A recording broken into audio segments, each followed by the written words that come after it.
Hello guys, तर चला ही चाललेली आहे कढीपत्ता काढायला. इकडे पाहू शकता पपईचा झाड आणि इकडे आहे खूप छान असे माझ्या घेवड्याचा मांडव. पाहू शकता किती छान भरलेला आहे, सगळीकडे घेवडेच घेवडे. इकडे पाहू शकता किती घेवड्याचं छान झालेलं आहे.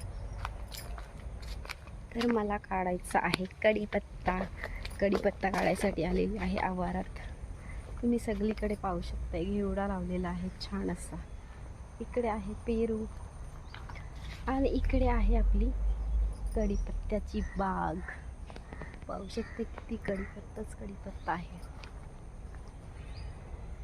फुल कढीपत्ता आहे. चला छान, आज मी डोसा बनवणार आहे, त्याच्यासाठी काढते कढीपत्ता. तर घरी कढीपत्त्याचं झाड असल्यामुळे आपण ताजा फटाफट काढू शकतो. आणि काय सुगंध भारी येतो.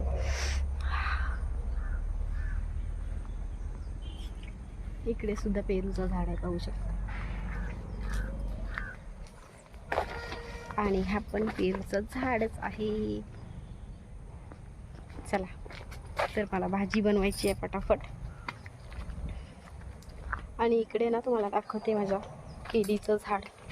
तुम्हाला दाखवलेलं आहेच, पण तर छान असं त्याला एक फणा आला होता, पण तो खराब झाला. त्याच्यावरती केळी आहेत फक्त 4, दिसली का? तर सगळी गलून गेली त्याची फुलं, तर त्याला 4च केळी राहिलेली आहेत. तर मी केळीच्या फुलांची भाजी सुद्धा तुम्हाला दाखवलेली होती मागच्या व्हिडिओमध्ये, असेल तुम्ही पाहू शकते. खूप छान केळीच्या झाडाच्या फुलांची भाजी होते. तर आता आपले पपई मोठे झाले ना की आपण पपईची सुद्धा भाजी बनवू. दिसले का पपई?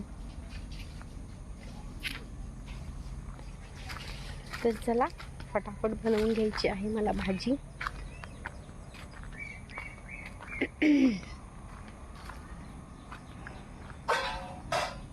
झाडं पाहू शकते किती आहेत आमच्याकडे, तर झाडं आहेत.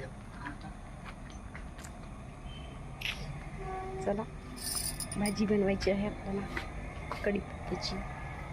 तर आपण बनवणार आहोत छान अशी भाजी, बटाट्याची भाजी. तर मी बनवणार आहे, छान अशी तयारी केली आहे.